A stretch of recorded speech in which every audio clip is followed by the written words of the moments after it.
President Donald Trump's state visit to the People's Republic of China from May 13th to May 15th, 2026 marked a major turning point in modern diplomacy.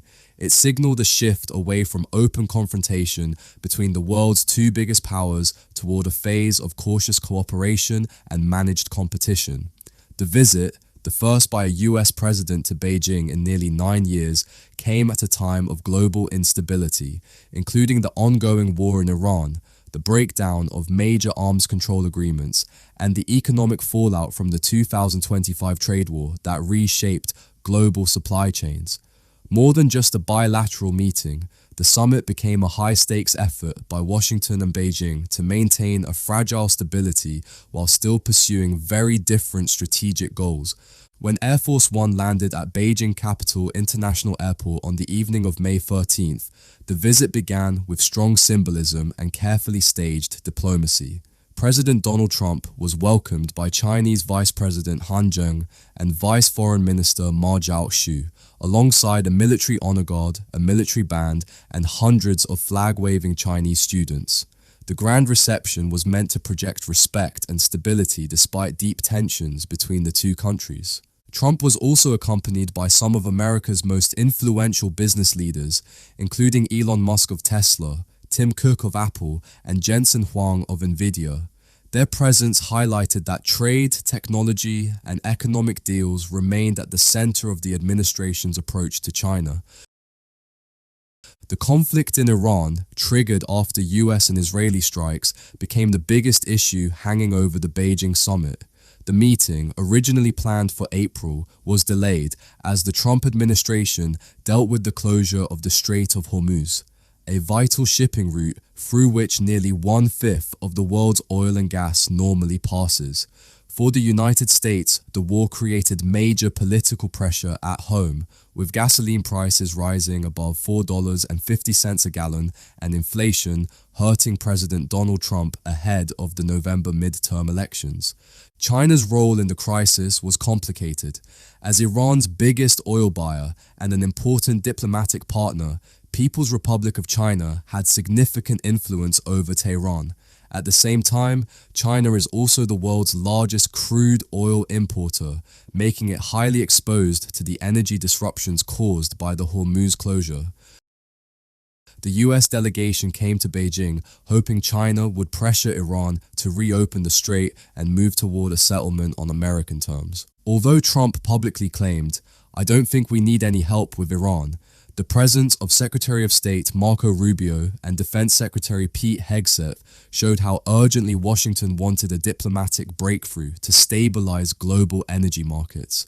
The Iran war has also given People's Republic of China an opportunity to portray itself as a solutions provider on the global stage.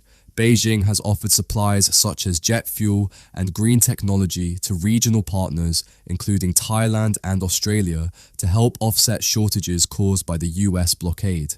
Through this form of commercial diplomacy, China has strengthened its regional influence while taking advantage of growing frustration among America's allies over the economic costs of the conflict. The strategy has also helped Beijing create divisions between Washington and some of its traditional partners.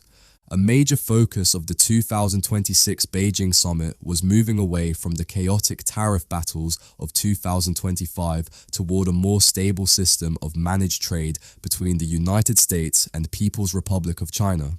After the Busan Truce in October 2025, where both countries agreed to pause new tariff increases for 1 year, the talks in Beijing aimed to turn that temporary calm into a more formal arrangement. One key US proposal was the creation of a Board of Trade, BOT, a joint body of senior officials that would oversee Chinese purchasing commitments and handle trade disputes in less sensitive sectors. The US negotiating strategy centered around the so-called 5B framework: Boeing, beef, beans, soybeans, Board of Investment, and Board of Trade. President Donald Trump hoped to secure major commercial deals, including a possible order of 500 Boeing aircraft and large-scale purchases of American agricultural products to strengthen support among key domestic voter groups. China responded with its own 3T agenda, Taiwan, tariffs, and technology. Beijing's priority was to push for the suspension of planned US tariffs and create more predictable conditions for Chinese companies, especially after exports to the US fell by around 20% during the 2025 trade war. This push toward a more structured trade relationship reflects a growing recognition in both Washington and People's Republic of China that complete economic decoupling is neither practical nor sustainable. The economic costs of fully separating the two largest economies have proven too damaging for both sides. At the same time, the proposed Board of Trade marks a major shift away from the traditional rules-based system led by the World Trade Organization. Instead of relying mainly on multilateral institutions, the United States and China are moving toward a more direct G2 model, where the two superpowers manage disputes and strike deals through bilateral negotiations, often leaving smaller countries and third-party interests with less influence over the outcome. The 2026 summit took place as the global technology industry became increasingly divided into two competing systems led by the United States and People's Republic of China.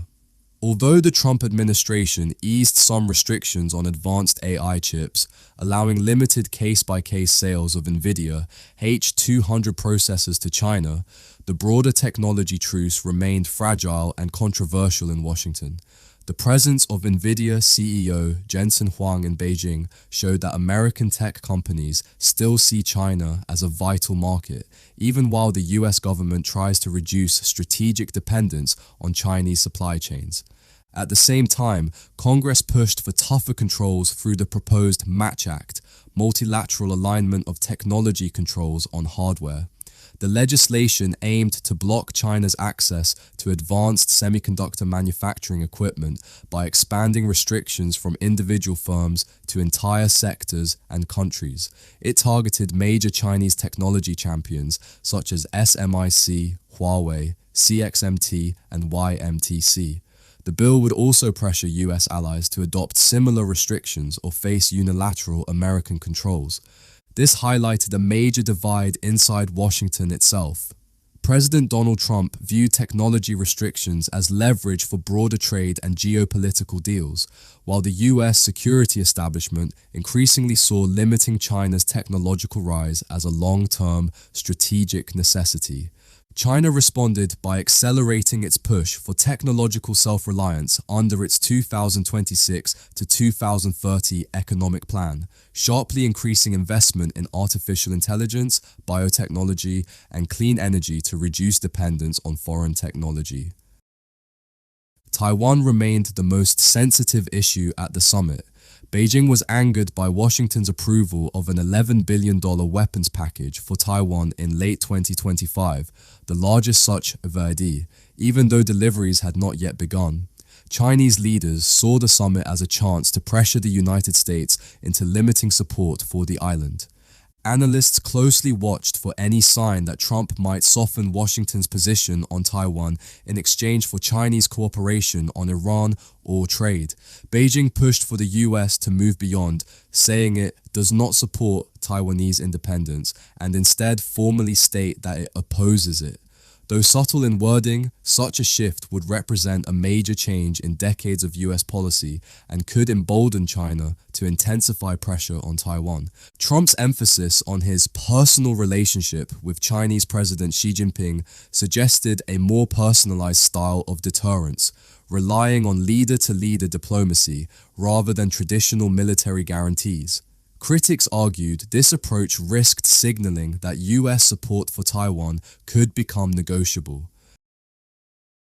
The summit also took place after the expiration of the new Strategic Arms Reduction Treaty in February 2026, leaving the world without formal limits on US and Russian strategic nuclear arsenals for the first time in decades.